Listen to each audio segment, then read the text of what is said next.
Any more questions?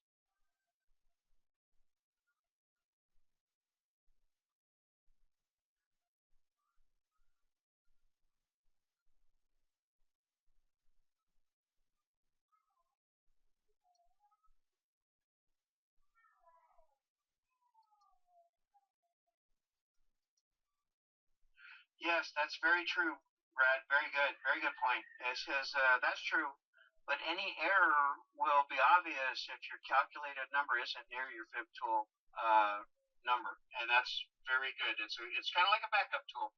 Like I said, it's a sighting tool. It's not 100% accurate, but it's going to let you know if you're in the right spot. Why is the zero at the take profit and not the original price? And the reason it's at the take profit is because I've added a cushion here. Remember, I said we're going to subtract 10 from the original trade, because if I don't subtract this 10 and I don't subtract the additional 1 here, I'm going to have a negative trade. I want to have a positive trade. So I want to, when this all closes out, I want to be on the positive side.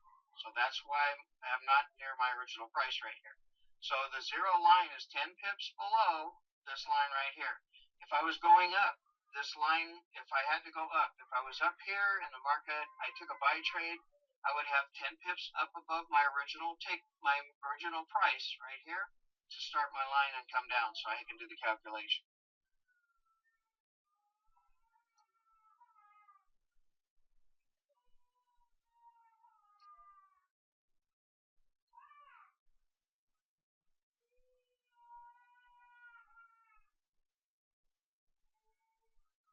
Oh, you're welcome, Kyle. No problem. Okay, guys, we got about 10 more minutes. Again, I apologize for being late. Man, the traffic on the freeway was really bad.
Okay, got a question here. Let's see, bad traffic in the LA area. Yeah, I can't believe it, right? Yeah, I know. I can't imagine. It was bumper to bumper. And there was 2 or 3 accidents, which don't help anything. How did I trade today's market? Well, I'll be honest with you. I basically took about almost 1,000 pips out of the market today.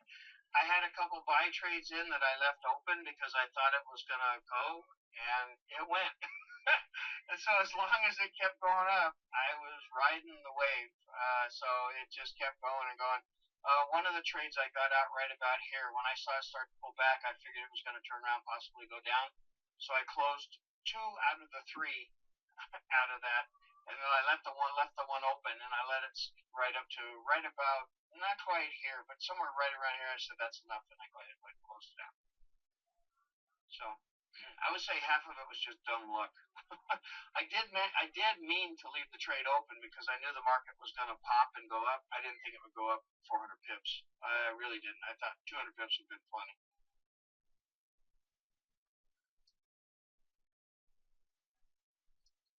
What happens on a margin call?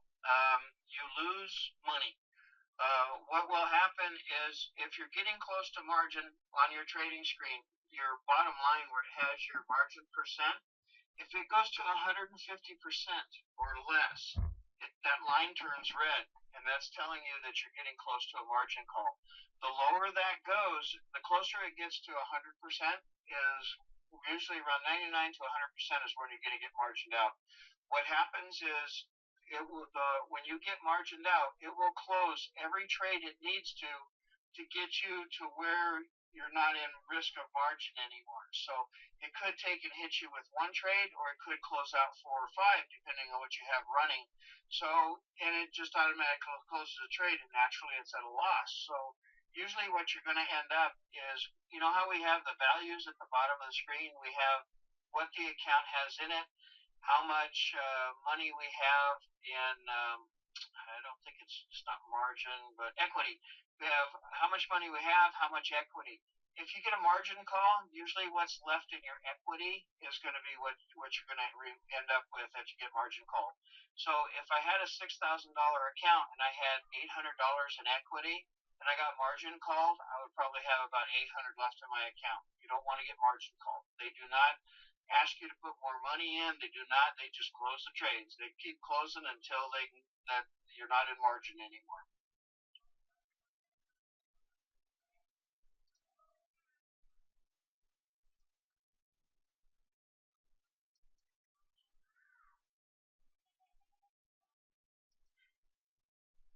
Very good, Bridget. I'm glad to hear that. Told you to hang in there a little bit. Take care, Brad. Mañana, buddy.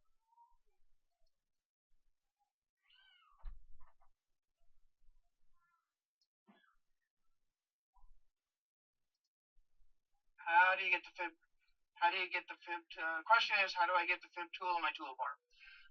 Right over here, what you need to do is go to Global Settings. Left click on Global Settings. Okay. And then right here, we go to Customize Toolbar. We slide on over and we left click on Toolbar 1.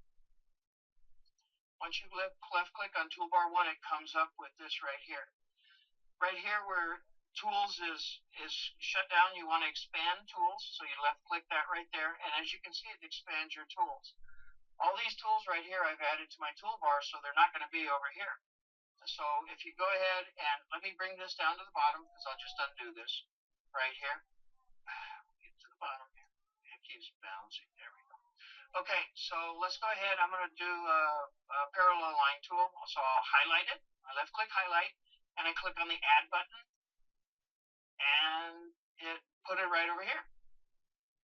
So now if I say okay, it's going to put the parallel line tool right after this guy right up here. I don't want to add it. So what I'm going to do right here is to get it out of here, I highlight it and I say remove, and it puts it back over here. So any tool that you want here under tools on your toolbar, all you do is select it over here, add it, and then it'll put it over here for you. And then you can move these around, like status bar right here. I can click on move up, it'll move it up one. See? Moved it up one. Click on move down, moves it down one. So you can manipulate your screen that way.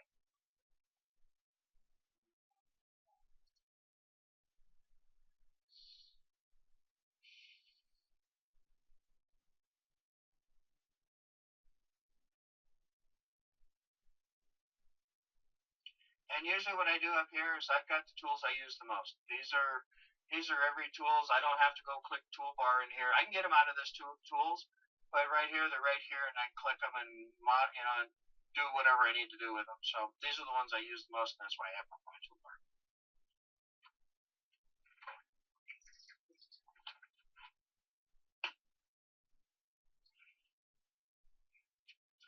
Any more questions?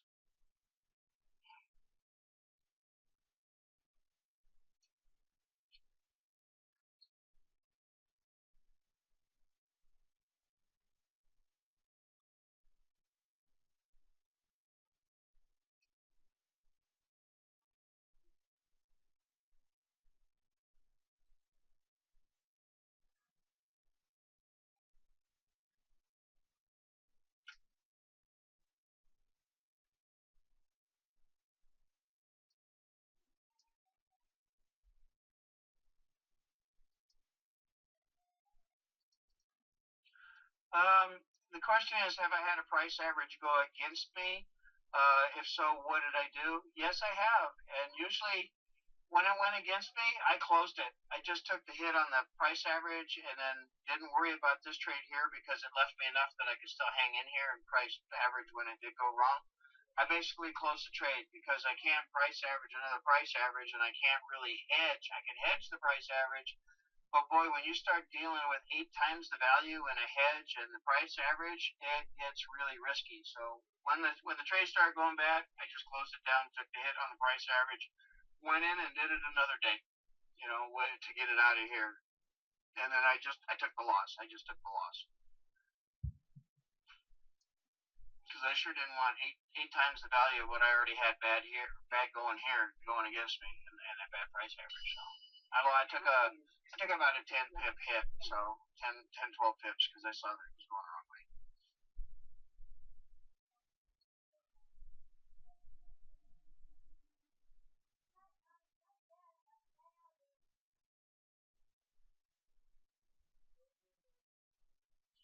Okay, any more questions, or we'll go ahead and shut it down? I don't know who's going to be teaching the next Thursday night class, and I'll tell Kevin what the subject is. As a matter of fact, let me look, and if somebody needs a little bit of direction and you guys are attending, I will be in Hawaii. I'll be back after the week, but next Thursday night I will be not be doing the class. So let's see, that's the wrong charts. Here. Numbers, nope, that's the wrong one too. Doesn't give me my numbers.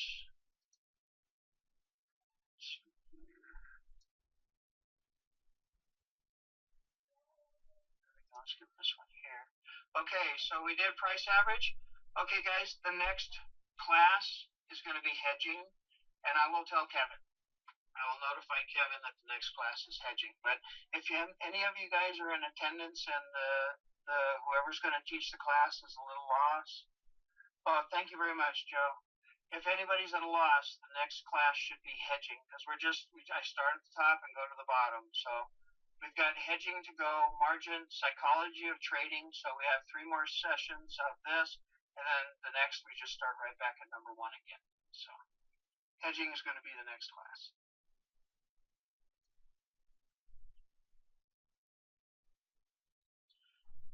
Okay, guys. You guys, like I say, I'll see you before the holidays. But we're gonna, like I say, I'll be gone next week. We're gonna celebrate our 41st wedding anniversary, and I'm going to my 65th birthday. We're gonna celebrate in Hawaii. So it's my wife's never been, and that was on her bucket list. I wanted to take her.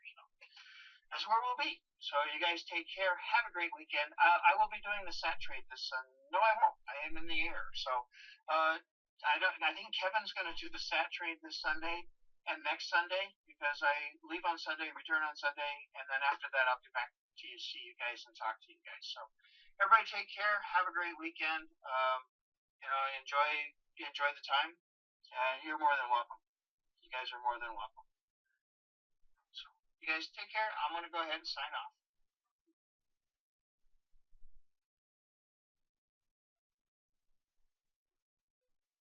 You bet, Gary. You guys take care. Good night, everybody.